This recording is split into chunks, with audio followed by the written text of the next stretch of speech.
ગાંધીનગર એસઓજીએ લાંબા સમયથી નાસ્તા ફરતા આરોપીને અમદાવાદના ખોખરા વિસ્તારમાંથી ઝડપી પાડ્યો છે। આગામી સ્થાનિક સ્વરાજ્યની ચૂંટણીઓને ધ્યાનમાં રાખીને નાસ્તા ફરતા આરોપીઓને પકડવા માટે પોલીસ દ્વારા ખાસ ઝુંબેશ ચલાવવામાં આવી રહી છે। ત્યારે બાતમીના આધારે પોલીસે વોચ ગોઠવી ભરતસિંહ વાઘેલાને અમદાવાદના ખોખરા વિસ્તારમાંથી દબોચી લીધો હતો। પકડાયેલ આરોપી વિરુદ્ધ અમદાવાદના ખોખરા અને રામોલ તેમજ ગાંધીનગરના માણસા પોલીસ સ્ટેશનમાં કુલ 11 જેટલા ગુનાઓ નોંધાયેલા હોવાનું જાણવા મળી રહ્યું છે।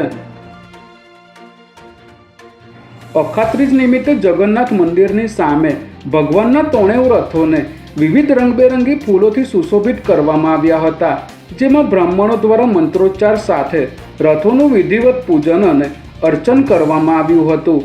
આ ધાર્મિક વિધિ સાથે આજથી આગામી રથયાત્રાની તૈયારીઓના શ્રી ગણેશ થયા હતા। ત્યારે મંદિર પરિસરમાં ભક્તોની ભીડ અને સુરક્ષાને ધ્યાનમાં રાખીને પોલીસ દ્વારા પૂરતો બંદોબસ્ત ગોઠવી દેવામાં આવ્યો હતો અને કોઈપણ પ્રકારનો અનિચ્છનીય બનાવ ન બને તે માટે પોલીસ દ્વારા સતત મોનિટરિંગ કરવામાં આવ્યું હતું।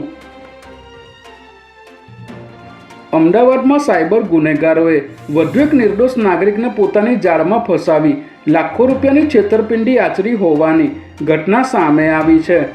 વસ્ત્રાલમાં રહેતા 38 વર્ષીય યુવકને ફોન પર અજાણ્યા નંબરથી વોટ્સએપમાં મેસેજ આવ્યો હતો, જેમાં પાર્ટ ટાઈમની જોબ ઓફર કરી ગૂગલ મેપમાં જઈને હોટલ અને રેસ્ટોરન્ટમાં રિવ્યૂ આપવાનું જણાવ્યું હતું। જે બાદ સાયબર ગઠિયાઓએ 20 દિવસમાં ટુકડે ટુકડે કુલ 30,49,000 પડાવી લીધા હતા। ત્યારે યુવકની ફરિયાદના આધારે પોલીસે ગુનો દાખલ કરી આરોપીને ઝડપી લેવા ચક્રો ગતિમાન કર્યા છે।